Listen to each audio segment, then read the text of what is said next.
தேவனுடைய நாமத்துக்கு மகிமை உண்டாகட்டும். அப்போஸ்தலனாகிய பவுலின் மறுபக்கம் என்ற தலைப்பிலே 3ஆம் பாகமாக 4ஆம் பகுதியாக பொல்லாத ஊழியர்களை பவுல் நாய்கள் என்று திட்டுகிறான். பொல்லாத ஊழியர்களை பவுல் நாய்கள் என்று சொல்கிறான். பிலிப்பியர் 3ஆம் அதிகாரம் 2ஆம் வசனத்தில் நாய்களுக்கு எச்சரிக்கையாக இருங்கள், பொல்லாத வேலையாட்களுக்கு எச்சரிக்கையாக இருங்கள், சுண்ணத்தக்காரனுக்கு எச்சரிக்கையாக இருங்க. இங்கே 3 எச்சரிப்பை பிலிப்பு சபை விசுவாசிகளுக்கு பவுல் சொல்கிறத கவனிங்க. பெரும்பாலும் ஏதாவது எந்த ஊழியக்காரங்களாவது இதை அதிகமாக சொல்கிறாங்களா, அதிகமாக இதை பற்றி பேசுகிறாங்களா, சபையை எச்சரிக்கிறாங்களா? இந்த ஒரே வசனத்தில் 3 எச்சரிப்பு இருக்குது. இன்றைக்கி எச்சரிப்பின் செய்தியே இன்றைக்கி எங்கே இருக்குது? ஒருத்தன் எவனோ சாட்சி சொன்னான்னா அந்த சாட்சியை விவரிக்க இவன் 1.5 மணி நேரம் அவன் சாட்சியவே இவன் சொல்லி காலத்தை ஓட்டி கடைசியில் மிஷினரி காணி கொடுங்கன்னு முடிச்சிடுறான். இவனுக்கு வேறு சரக்கு இல்லைல்ல. கத்தி கத்தி பேச தெரியும், நல்லா சவுண்டு விட தெரியுமே தவிர சத்தியம் பேச தெரியாது. இன்னொருத்தனை அங்கே குறை, அந்த குறை, அந்த குறை, அந்த குறை, நான் தான் மிஷினரி ஊழியம் செய்கிறேன், எனக்கு பாருங்கள் இவ்வளோ கட்டடம் கட்டணும், இவ்வளோ இதை கடைசியில் அந்த பணத்தில் தான் கொஞ்சம் இப்போ அவன் எங்கே சுற்றினாலும் கடைசியில் அந்த அவன் அரசியல் புத்தியை காட்டிடுவான், கடைசியில் அந்த வியாபாரின்னு காட்டிடுவான் அவன். இதுதானே உலகம், இதுதானே இன்றைக்கி ஊழியக்காரங்க இந்த இதெல்லாம் நிற்கிறாங்க. ஆதி அப்போஸ்தலர் எங்கே பேசுனாலும் கடைசியில் அந்த நித்திய ஜீவனை தான் முடிப்பாங்க, பரலோகத்தில் தான் முடிப்பாங்க, வருகையை தான் முடிப்பாங்க, எச்சரிப்பில் தான் முடிப்பாங்க, நியாயந்தீர்ப்பில் தான் முடிப்பாங்க. இன்றைக்குள்ள ஊழியக்காரே அப்படி கிடையாது என்பதை தயவுசெய்து கிறிஸ்தவங்களே குறிச்சிக்குங்க. நீங்கள் ஏமாறுற வரைக்கும் ஏமாத்திரவன் இருக்கத்தான் செய்வான். அதனால் இன்றைக்குள்ள குறிகார மாதிரி சொல்கிறவங்கள பின்பற்றாதீங்க. சோசியக்காரன் மாதம் வாக்குத்தத்தம். இந்த நாய்களுக்கு ஜாக்கிரதையாக இருங்க. மாதந்தோறும் வாக்குத்தத்தம். என்னடா வாக்குத்தத்தம்? மாதந்தோறும் கிளி ஜோசியமாக நீ பேசுகிற நாயை மாதந்தோறும் இந்த மாதம் வாக்குத்தத்தம், இந்த மாதம் வாக்குத்தத்தம், அம்மாவாசை ஜபம், பௌர்ணமி ஜபம். என்னடா எல்லா நாட்களையும் நல்லதுன்னு தான் கண்டார். கெட்டதாக்குறது நல்லதாக்குறது ஓன் காரியமாக நாட்களை விஜயித்து கொள்ளுகிறவன் கர்த்தருக்குன்னு விஜயித்து கொள்ளுகிறான்.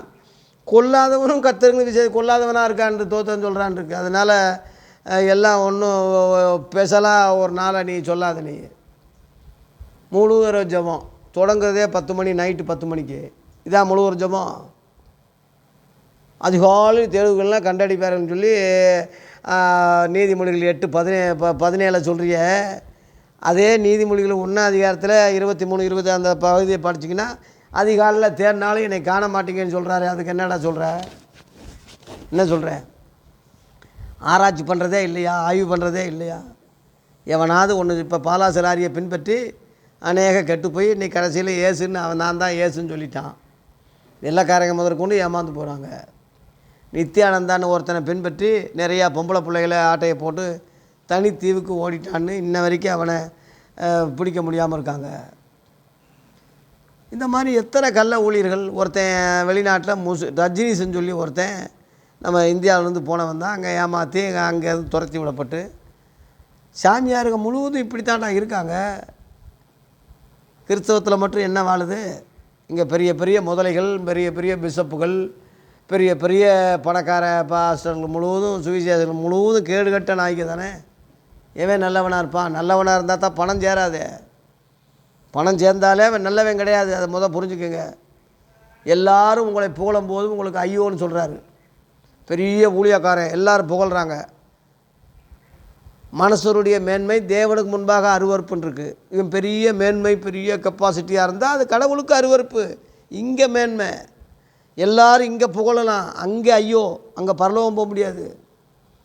அதான் உமது நாமத்தினாலே பிசாசி துரத்தணுமே, வியாதி சுகமாக்கணுமே, தீர்க்க தரிசனம் சொன்னோமேன்னு சொல்லும்போது தான் அவர் அங்கே சொல்கிறார், ஒரு காலம் உங்களை அறியவில்லை, அக்கிரம செய்கைக்காரரை என்னை விட்டு அகன்று போங்கன்னு சொல்லி கடினமாகவே சொல்லிடுவார். மற்ற 7ஆம் அதிகாரத்தில் 22, 23. ஏன்னா அவங்க பிதாவின் சித்தத்தை செய்யலை. அங்கே அப்போ 21 போட்டிருக்கு, பிதாவின் சித்தத்தை செய்கிறவனே பரலோக ராஜ்யத்தில் பிரவேசிப்பான் அல்லாமல் என்னை நோக்கி கர்த்தாவே கர்த்தாவேன்னு சொல்கிறவன் அதில் பிரவேசிக்கிறது இல்லை. அப்போ பிதாவின் சித்தம் செய்ய வேண்டியதாக இருக்குது. இவரை நோக்கி கர்த்தாவே கர்த்தாவேன்னு பாட்டு பாடுறதோ, சில ஆளுங்க பாட்டு பாடுறாங்கள்ல, கர்த்தாவே கர்த்தாவே, அடேங்கப்பா அவன் உபவாச ஜெபம் என்ன, காரியம் என்ன, ஜெபம் பண்ணுறது வைக்கிறதெல்லாம் இருக்கட்டும். பிதாவின் சித்தத்தை நீ அதாண்டா கரண்டு. பிதாவின் சித்தத்தை செய்கிறது ஜெபம் பண்ணுறது ஆகாது. ஜெபம் பண்ணால் பிதாவின் சித்தத்தை செஞ்சுட்டேன்னா அந்த அர்த்தத்துக்கு நீ போயிடாத. பிதாவின் சித்தம் வேறு. மத்தேயு 17:5 இவரே என்னுடைய நேசகுமாரன், இவரில் பிரியமாக இருக்கேன், இவருக்கு செவி கொடுங்கன்னு பிதா சொன்னார்ல, அதான் பிதாவின் சித்தம். பிதாவின் சித்தம் என்னன்னா இயேசுவுக்கு செவி கொடுப்பது தான். அந்த அதிகாரத்தில் மத்தேயு 17 எலியா இருக்கான், மோசே இருக்கான். இத்தனையும் ஓவர்டாக் பண்ணி தான் தேவன் இயேசுவை செவி கொடுக்க சொல்லி மக்களுக்கு சொல்கிறார். அதாவது சீசர்கள், புதிய ஏற்பாட்டு சீசர்களுக்கு சொல்கிறார், இயேசுவை செவி கொடுங்க. அதான் உன்னதத்திலிருந்து வருகிற அந்த சத்தத்தை கேட்டோம்னு சொல்லி 2 பேதுரு 1:16 பேதுரு சொல்கிறான். நாங்கள் கட்டுக்கதைகளை பின்பற்றக்கூடியவங்களாக நாங்கள் அல்ல, ஒரு மகத்துவத்தை கண்ணார கண்டு காதால் கேட்டு நாங்கள் இந்த ஜீவ வசனத்தை சொல்கிறோம் அப்படின்னு சொன்னாங்க. அதனால் பழைய ஏற்பாடு எலியாவையோ மோசேயவோ செவி கொடுப்பதோ பின்பற்றுவதோ அல்ல, இயேசு கிறிஸ்துவுக்கு செவி கொடுப்பது தான். ஏன்னா இவர் எல்லாரிலும் பெரியவர். அவங்கெல்லாம் பூமியிலிருந்து உண்டானவங்க, பூமிக்குரிய தன்மையிலிருந்து பேசுனாங்க. இவர் உன்னதத்திலிருந்து வருகிறவர். அங்கே கண்டதையும் அங்கே கேட்டதான் இங்கே சொல்கிறாரு. தேவனே சாட்சி கொடுக்குறார். அதனால் அந்த பிதாவின் சித்தம் இயேசுவை பின்பற்றுவது தான். இன்றைக்கி யார் அப்படி பின்பற்றுறாங்களா? அதனால் இயேசுவை மட்டும் பின்பற்றுங்க.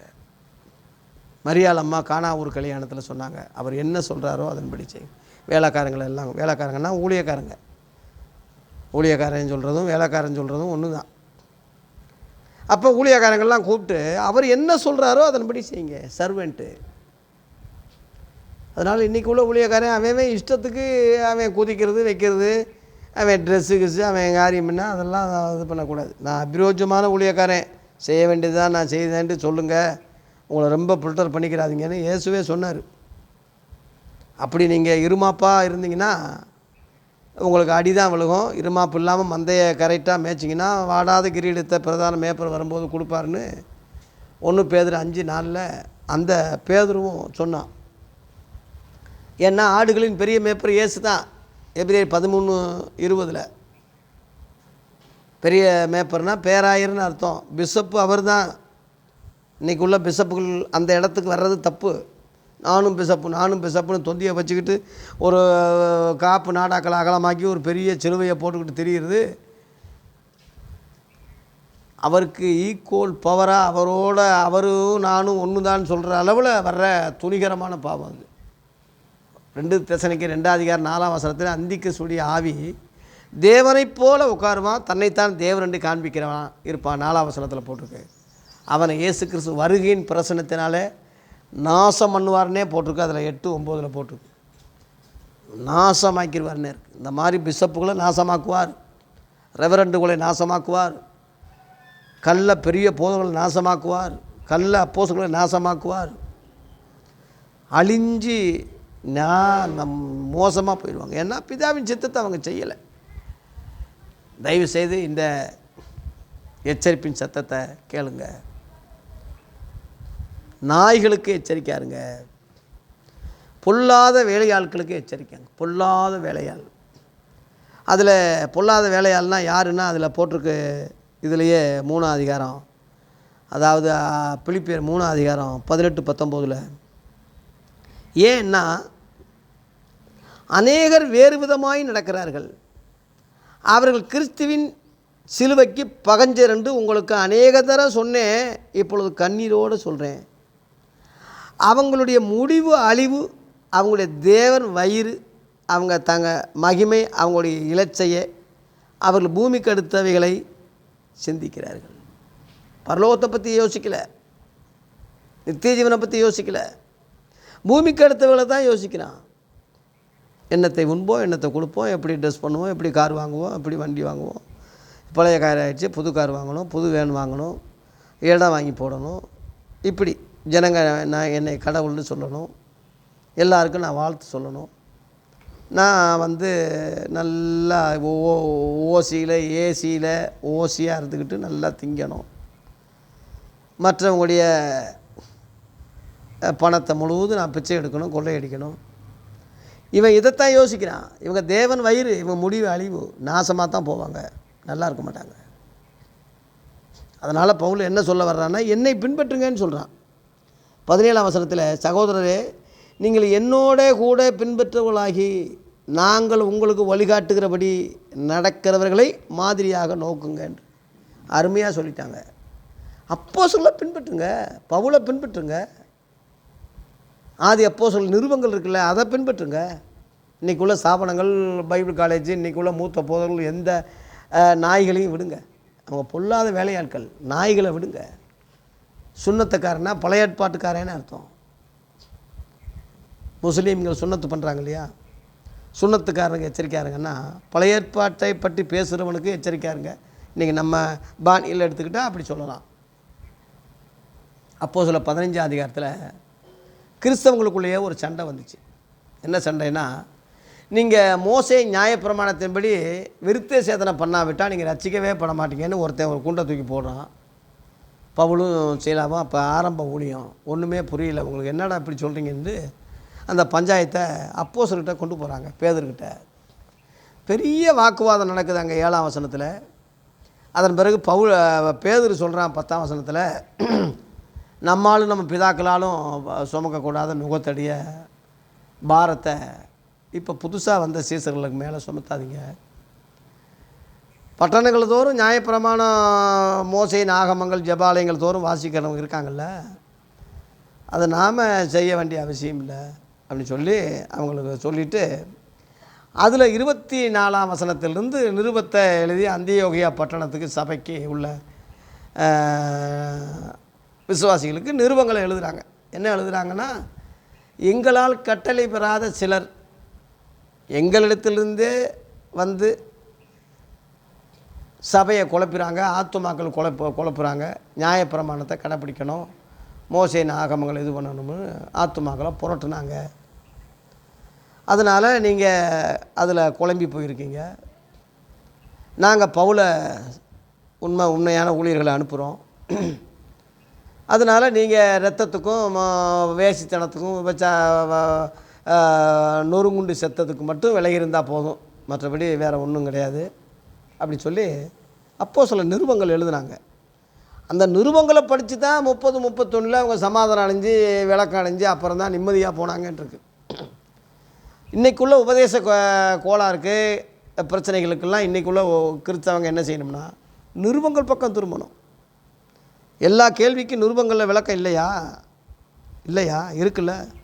இன்றைக்கு உள்ளதானே அன்னைக்கு இருந்திருக்கு, அன்னைக்கு உள்ளதானே இன்றைக்கும் இருந்துக்கிட்டு இருக்கு.